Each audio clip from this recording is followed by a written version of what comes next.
This week on the Ask the Big podcast, we're going to be answering the question, what form do I use to terminate a contract? Stay tuned.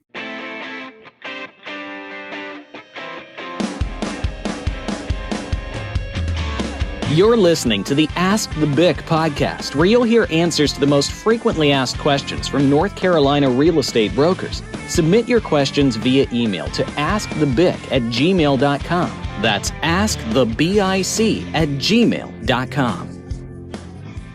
Well, welcome to another week of the Ask the Big podcast. My name's Russ Lockamy. I'm a broker in charge in the Raleigh, North Carolina area and have been since 2011. And this week on the Ask the Big podcast, we're going to be answering a question from one of our very own in our firm, Tony. And he asks, what form do I use to terminate a contract?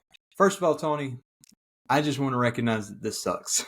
You have gone through and found your buyer a house that they love, and you've probably done some inspections, and something came up. The buyer doesn't want to go through with the contract, and you potentially are looking at starting over. So I just want to say, man, that sucks, and just recognize that. But this is a very, very common question that I do get a lot, and it can be a costly mistake if you use the wrong form. So you're on the right track with, you've got to get this termination in writing and on a form. But which form to use? And it's a common question because, to be honest, we have a lot of forms to terminate a contract with. In fact, there's 8 different forms in different variations that we can pick from to terminate a contract. So let's just dive right in and look at those. So there's 2 main different types of forms. There's the notice forms and the mutual agreement forms. And we're going to talk first about the notice forms. Those forms are the 350 and 352-T. They are unilateral forms.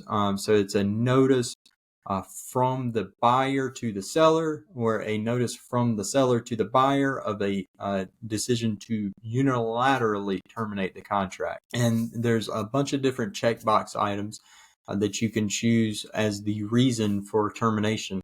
And for the buyer, there's about a dozen.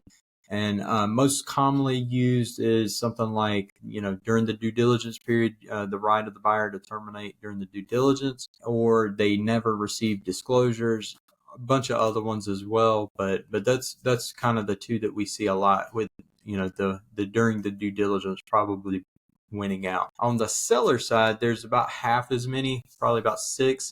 And the most used ones are, never received the earnest money deposit or due diligence fee. Now, don't forget, you do have to give a notice to the buyer in order to terminate in writing. And the buyer has, I think, 1 business day to cure that, default and deliver the due diligence and earnest money. After that, you can terminate as a seller unilaterally the contract by delivering that form.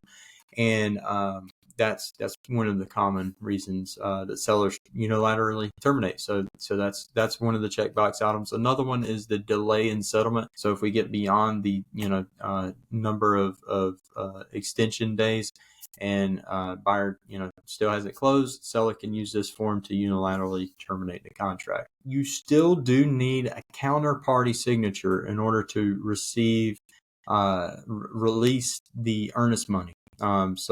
So while a seller or a buyer can use these forms to unilaterally terminate the contract, they don't necessarily right away get the earnest money. They have to have the other party sign to release the earnest money. But if this form is used correctly, you don't need the other party to sign to terminate the contract. If it's used correctly, that party can terminate the contract just with this form without another party's signature.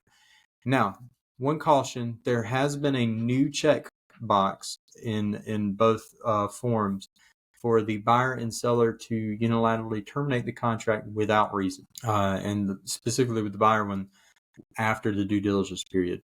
Now, there is a warning on there, to consult with an attorney and that kind of thing. But as a broker in charge, I would also suggest if a buyer is wanting to terminate and check that box without a reason, talk with your broker in charge about the situation and see if that is the actual checkbox if we don't fit in one of the other categories before we go to that one.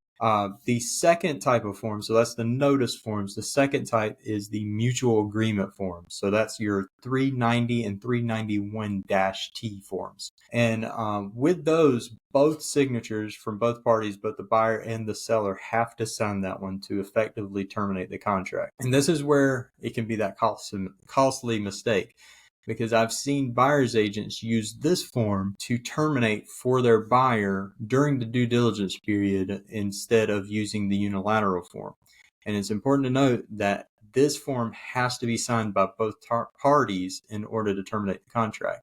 So if a buyer's agent sends this form, and there's even a note on the top of the form about this, but if the buyer's agent sends this form instead of the unilateral form for their buyer to terminate during the due diligence period, they could risk their buyer losing out on the earnest money deposit if they let that due diligence period go by and don't send the other form or effectively terminate the contract. Now, there's a lot of legal ifs and buts and all that, but it's just very important.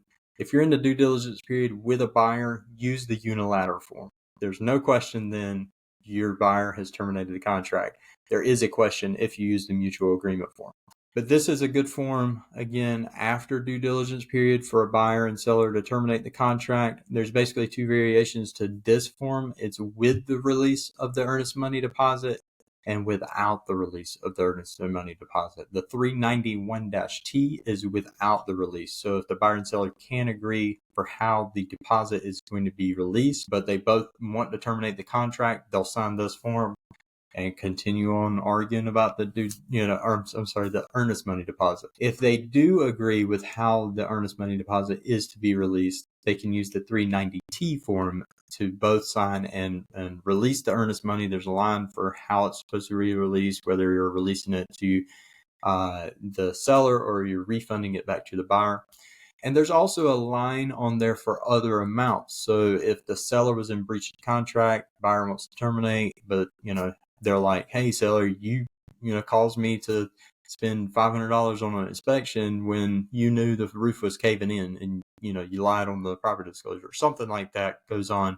You can in a line item write in other amounts that are being exchanged in return for terminating the contract. So I hope this answers your question, Tony. Again, life is short, so take action, but don't take it too seriously. My name is Russ Lockamy with the Ask the BIC podcast, and we'll see you on the next show. Thanks for listening to this week's episode of the Ask the BIC podcast. To have your question answered on a future episode, email us at askthebic@gmail.com.